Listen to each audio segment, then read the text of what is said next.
తమ్మాడు భరద్వాజ్ గారికి, దామోదర్ ప్రసాద్ గారికి, అనిల్ గారికి, అమ్మిరాజు గారికి, నటరాజు గారికి, ఫైట్ మాస్టర్ నాయకులు గారికి, డాన్స్ మాస్టర్ నాయకులు గారికి, ముఖ్యంగా ఈ మహానుభావుడు విగ్రహాన్ని నాతో ఆవిష్కరింపజేసే మహాభాగ్యం కల్పించినటువంటి అసోసియేషన్ పెద్దలు ప్రెసిడెంట్ జోసఫ్ గారికి, జనరల్ సెక్రటరీ శ్రీనివాస్ దేవర్ గారికి, ట్రెజరర్ భాను గారికి, తదితర సభ్యులకు, మొత్తం అందరికీ కూడా, నటరాజు గారికి, కౌంటర్ సభ్యులు అందరికీ నా వందనాలు చెప్తున్నానండి. మీడియా మిత్రులరా, ధన్యవాదాలు మీకు.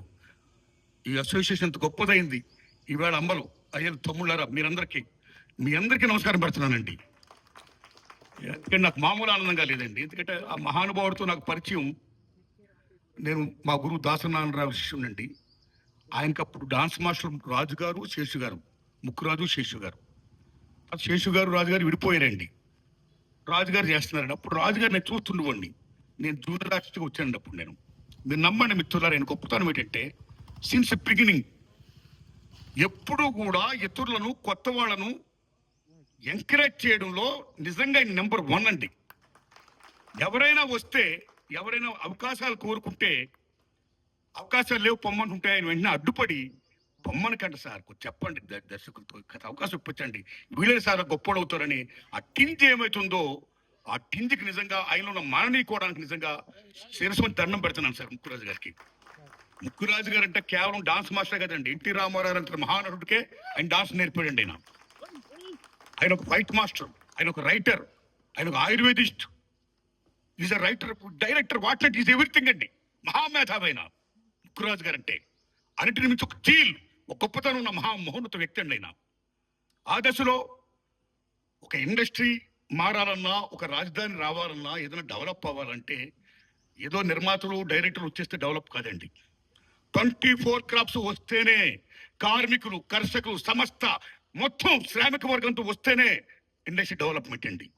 ఆ డెవలప్మెంట్ ముఖ్యంగా 24 crops federation, fight masters, dance masters, professional actors, each and everything, like boys, మొత్తం అందరూ కూడా వాళ్ళ శ్రమ చెమటతో ఇవాళ భారతదేశంలో ఇవాళ పానిండే కాదు, హాలీవుడ్ నే ఇవాళ తలదనే స్థాయికి ఇవాళ తెలుగు చలచిత్ర పరిశ్రమ వచ్చిందంటే because these pioneers and greatness.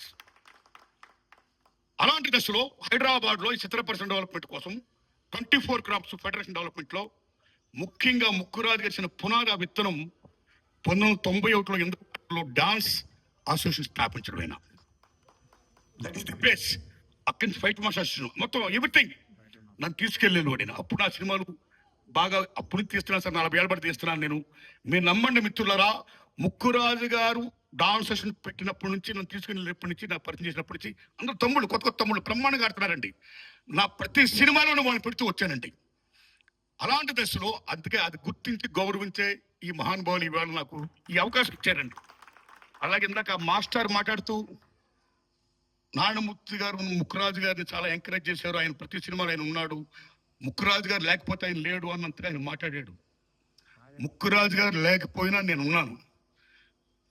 కానీ మహాకవి ఆత్రేయ గారు చెప్పినట్టు పోయినోళ్ళు అందరూ మంచోళ్ళు, ఉన్నోళ్ళు పోయినోళ్ళ తీపి గుర్తులు.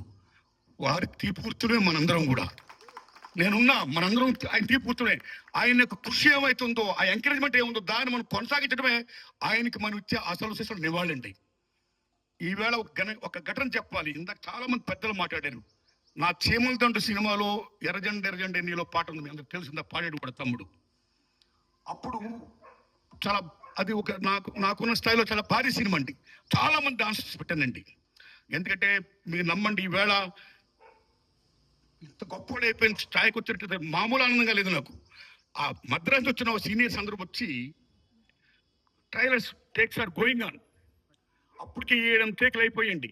మన తమ్ముడు కొత్తగా వాళ్ళతో పాటు సమూర్తిగా కట్టలేకపోతున్నారు, టైం పడుతుంది. వాళ్ళప్పటికి 7 టేకులు తిన్నారండి. ఆ 8వ టేక్ 9వ టేక్ నారాయణమూర్తి గారు ఇంకా మేము చేయలేము, మేము మళ్ళీ రేపు షూటింగ్కి వెళ్ళిపోవాలి, ఇవాళ అయిపోవాలి, కాబట్టి వాళ్ళు మీరు అవాయిడ్ చేయండి, మేము చేసేస్తామన్నారు. అన్నాడు. కాస్త దయించి ఎంకరేజ్ చేయండి అమ్మ, కొత్త వాళ్ళు కదా ప్లీజ్. నేను వాళ్ళు విజ్ఞప్తి చేయడం, మళ్ళీ వాళ్ళు చేయడం, అప్పటికీ కాకపోతే ఇంక మేము వెళ్ళిపోతామంటే నేను ఓకే మీరు వెళ్ళండి, నేను ఇబ్బంది పెట్టను. వాళ్ళు అన్నారు ఉంటే మేము చేయమన్నారు. అంత మాట అనకండి, మీ పనులు కదా, మీరు వెళ్ళిపోండి. వాళ్ళు లేకుండా నేను సినిమా తీయను, వాళ్ళు లేకుండా నేను సినిమా డైరెక్ట్ చేయను, వాళ్ళు లేకుండా ఈ సినిమా షూటింగ్ జరగదు. ప్లీజ్ దండం పెట్టి వాళ్ళు పంపించి వాళ్ళతో చేయించా. ఒక లెజెండ్ పాట అయింది ఆ పాట, ఎర్రజెండ ఎర్రజెండ మీరు ఇప్పటికీ పాడుతున్నారు. ఈవేళ మీరందరూ ఏం అసోసియేషన్, ఏం ముక్కురు, ఏం స్థాపన, ఏం విత్తనం అది. ఈవేళ టీవీ అండ్ ఫిల్మ్ మీడియాలో 600 మంది డాన్సర్లు ఉన్నారంటే, 600 మందిలో 50 మంది అదర్ స్టేట్స్ వచ్చారంటే, ఆ 600 మందిలో 150 మంది డాన్స్ మాస్టర్లు అవ్వారంటే, ఈవేళ శేఖర్ మాస్టర్ గారు, జాని మాస్టర్ గారు, గణేష్ గారు, యశ్వంత్ గారు, యానీ మాస్టర్ గారు, ఎంతమంది ఇవాళ టాపర్స్ అయ్యారండి. నిజంగా మామూలు ఆనందంగా లేదు, దుమ్ము తులుపుతున్నారు. నిజంగా హౌ దే కాంకరింగ్. అన్నిటికీ అంత గొప్పగా విత్తనం వేసిన మహానుభావుడికి నిజంగా శిరస్సుని దండం పెడుతూ, నాకు ఇంత గొప్ప అవకాశం ఇచ్చినందుకు మీకు దండం పెడుతున్నానండి. ఒకటే నేను కోరుకుంటున్నా, ప్రపంచ కార్మికుల యాకం కండి, పోరాడితే పోయేది లేదు, బానిస సంకట తప్ప అన్నాడు కార్ల్ మార్క్స్ మహానుభావుడు. కాబట్టి మార్క్స్ సిద్ధాంతం ప్రకారం ప్రతిఫలం ఆశించి పనిచేసే ప్రతి ఒక్కడు కార్మికుడే. Maybe is producer, is dance director, is fight master, is actor, anybody else.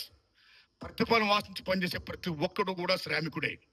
మనందరూ శ్రామికులమే.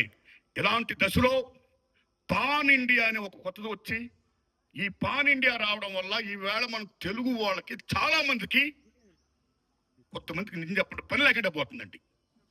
పాన్ ఇండియా ఎప్పుడు ఓకే రావాలి, డెవలప్మెంట్ మనం ఆశిద్దాం. ఇవాళ ఇంటర్నేషనల్కి వెళ్ళారు, మనం గర్విద్దాం. ఎక్కడున్న ఫుల్ ప్రెజర్ మన డాన్సర్స్ కి, మన యాక్టర్స్ కి, మన ఫైట్ మాస్టర్స్ కి, మన ఫైటర్స్ కి, మన ప్రొఫెషనల్స్ మొత్తం అంతా కూడా పని ఉండాలండి.